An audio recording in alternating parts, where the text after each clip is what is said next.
Oke, baik. Assalamualaikum warahmatullahi wabarakatuh. Dalam video kali ini, saya akan coba sharing kepada teman-teman sekalian tentang langkah-langkah menulis esai. Tapi sebelum itu kita akan bahas dulu apa definisinya, kemudian apa manfaat dari menulis esai. Baik, nah jadi untuk definisi sendiri, saya ambil dari 3 buah kamus. Yang pertama dari Kamus Besar Bahasa Indonesia, esai adalah karangan prosa yang membahas suatu masalah secara sepintas lalu dari sudut pandang pribadi penulisnya. Nah, artinya apa? Kalau kita lihat dari definisi ini, ada suatu problem yang terjadi di masyarakat atau suatu peristiwa yang menarik perhatian sehingga kita ingin mengulasnya dengan perspektif kita sendiri. Itu kalau definisi menurut KBBI. Lalu bagaimana menurut definisi Kamus Merriam? Nah, jadi menurut Kamus Merriam-Webster, esai adalah sebuah analisis atau interpretasi yang berkaitan dengan sesuatu yang ditulis berdasarkan personal point of view penulisnya. Ya sebenarnya nggak jauh beda definisinya dengan yang pertama tadi. Kemudian yang ketiga, yang ketiga ini definisinya teknis sekali. Kita ambil dari Oxford Dictionaries. Jadi esai itu a short piece of writing by a student as a part of a course of study. Jadi menurut Oxford Dictionaries, esai adalah tugas menulis yang dibebankan kepada pelajar. Jadi itu ada 3 definisi tentang esai. Nah, dari 3 definisi itu bisa kita sintesis menjadi satu definisi sederhana yang mudah dipahami. Jadi, esai itu ya kesimpulannya adalah esai adalah tulisan ilmiah. Nah, jadi di sini ada kata ilmiah yang membahas sebuah masalah dengan sudut pandang penulis. Oke. Kok bisa ya tulisan ilmiah dengan sudut pandang penulis? Bukannya hal itu bertolak belakang?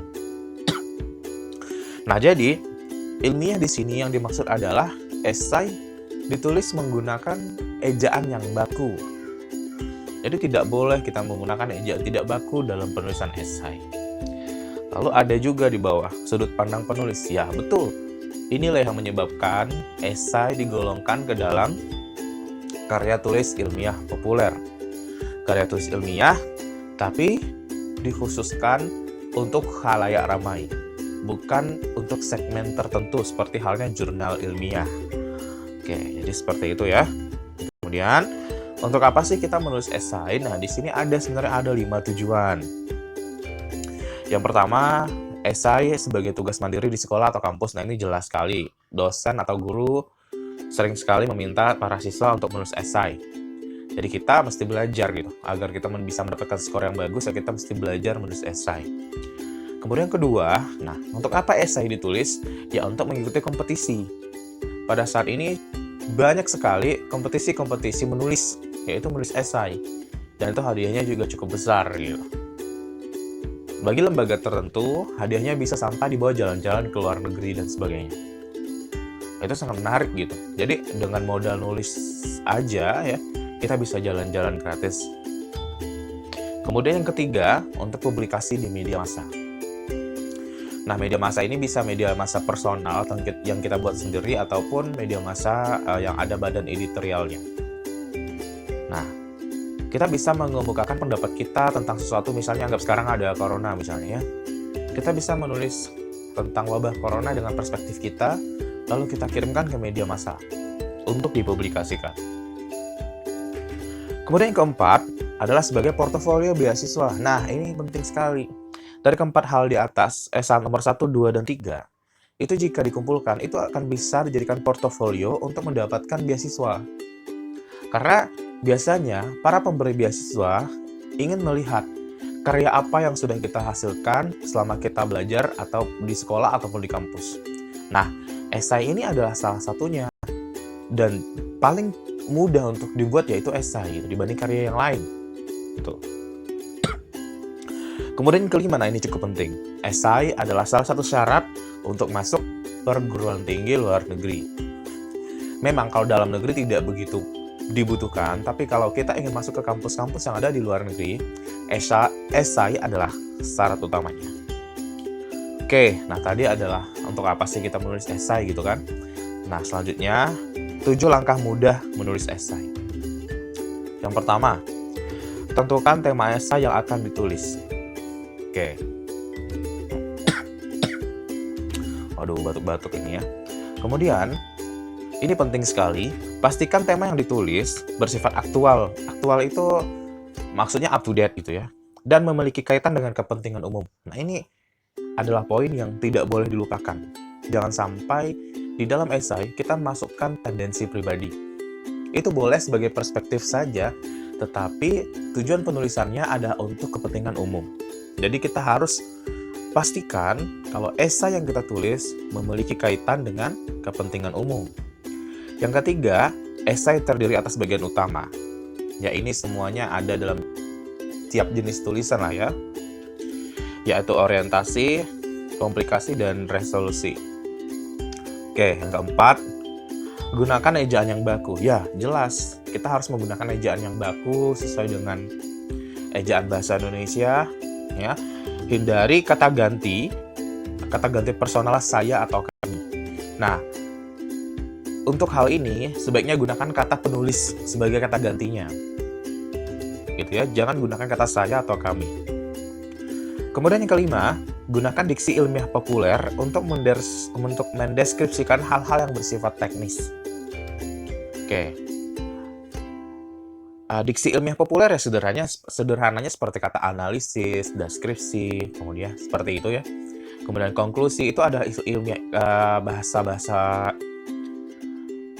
ilmiah populer, gitu ya, yang sering ditemukan dalam karya-karya ilmiah akademik, tetapi juga dipahami oleh khalayak ramai, gitu. Kemudian, yang keenam, pastikan tiap paragraf di dalam esai ditulis sesuai kaidah dengan memperhatikan prinsip kalimat efektif. Nah, jadi walaupun esai ditulis dengan perspektif pribadi, tapi yang namanya prinsip kalimat efektif itu tidak boleh dikesampingkan. Itu menjadi satu kesatuan gitu ya dalam penulisan esai. Karena kalau kalimatnya tidak efektif, si pembaca juga tidak akan nyaman gitu. Dan tidak akan mudah dalam memahami isi esai yang kita tulis itu. Kemudian yang ketujuh, kemukakan pendirian atau pendapat berdasarkan data yang akuntabel. Nah, apa sih data akuntabel itu? Maksudnya adalah data yang dirilis oleh lembaga yang punya badan editorial atau lembaga resmi. Oke, jadi itu langkah mudahnya dan kita harus ikuti satu persatu gitu ya. Dan yang jelas dalam penulisan esai itu ada satu prinsip yang orang juga udah tahu sebenarnya. Practice makes perfect gitu. Jadi semakin sering kita berlatih, maka esainya akan juga semakin bagus. Oke, nah kemudian ini ada 7 kesalahan lazim yang dilakukan saat menulis esai. Yang pertama, tema yang dipilih tidak dielaborasi. Hal itu menyebabkan esai tidak mampu menghadirkan sebuah perspektif yang baru. Jadi esai itu mesti dibedah dulu, jangan sampai kita dapat tema tapi kita nggak bedah dulu esainya. Kita nggak cari tahu dulu, kita nggak survei dulu gitu. Kita nggak googling dulu, jadi harus kita elaborasi dulu temanya itu. Agar kita punya pemahaman yang komprehensif dan holistik terhadap tema yang akan kita tulis. Walaupun pada ujung-ujungnya kita menggunakan satu perspektif saja. Kemudian yang kedua, kesalahan lainnya ya adalah data yang digunakan diambil dari situs yang tidak akuntabel, misalnya dari blog pribadi atau website ya atau situs yang tidak memiliki badan editorial. Nah, ini sebenarnya harus dihindari. Jadi kalau bicara data hanya boleh diambil dari website atau situs yang akuntabel ya atau yang bisa dipertanggungjawabkan. Kemudian yang ketiga, tidak menyajikan solusi atau pandangan terhadap tema yang dipilih. Nah, jika kita melewatkan poin nomor 3, artinya kita tidak memberikan sebuah perspektif atau pandangan terhadap suatu masalah. Dan apa implikasinya? Implikasinya adalah esai kita gagal. Karena tujuannya adalah untuk menghadirkan sebuah perspektif atau pandangan pribadi terhadap suatu masalah, tetapi kita tidak melakukan hal yang sangat urgent itu. Kemudian, yang keempat, menggunakan kata ganti personal saya atau kami. Nah, ini biasa dilakukan oleh mahasiswa baru. Ya, mereka sering menggunakan kata saya atau kami sebagai kata ganti personalnya. Nah, itu tidak boleh. Kemudian, yang kelima, menggunakan diksi dalam karya sastra. Nah, ingat, walaupun esai itu adalah karya tulis untuk mengungkapkan perspektif pribadi, tetapi kita tidak boleh menggunakan diksi yang ada di dalam karya sastra. Ingat, gunakan bahasa yang baku dengan konsep ilmiah populer. Oke, yang keenam, menggunakan istilah yang tidak dipahami oleh publik yang menjadi audiens pembacanya. Ingat, ya, kita harus menggunakan istilah-istilah yang lazim bagi audiens pembaca kita. Ya, tentu saja dalam hal ini, pembaca esai-esai kesehatan akan beda dengan audiens untuk pembaca esai-esai teknologi. Nah, maka itu kita harus sesuaikan audiensnya siapa, dan istilah-istilah teknis itu harus lazim bagi audiens yang ada. Kemudian yang ketujuh, nah ini penting sekali, kesalahan terbesar dalam menulis esai adalah esai yang tidak ditulis. Nah, jadi kalau ada tugas menulis esai atau kalau misalnya ada lomba esai, tulis esainya. Karena kalau esainya tidak ditulis, itu adalah bentuk esai yang paling gagal. Oke, jadi demikian saja penjelasan atau sharing saya tentang 7 langkah mudah menulis esai. Jika ada pengalaman teman-teman dalam menulis esai atau ada tips-tips yang bisa teman-teman bagikan, silakan teman-teman tulis di kolom komentar. Terima kasih. Demikian sharing dari saya. Saya akhiri. Billahi taufiq wal hidayah. Assalamualaikum warahmatullahi wabarakatuh.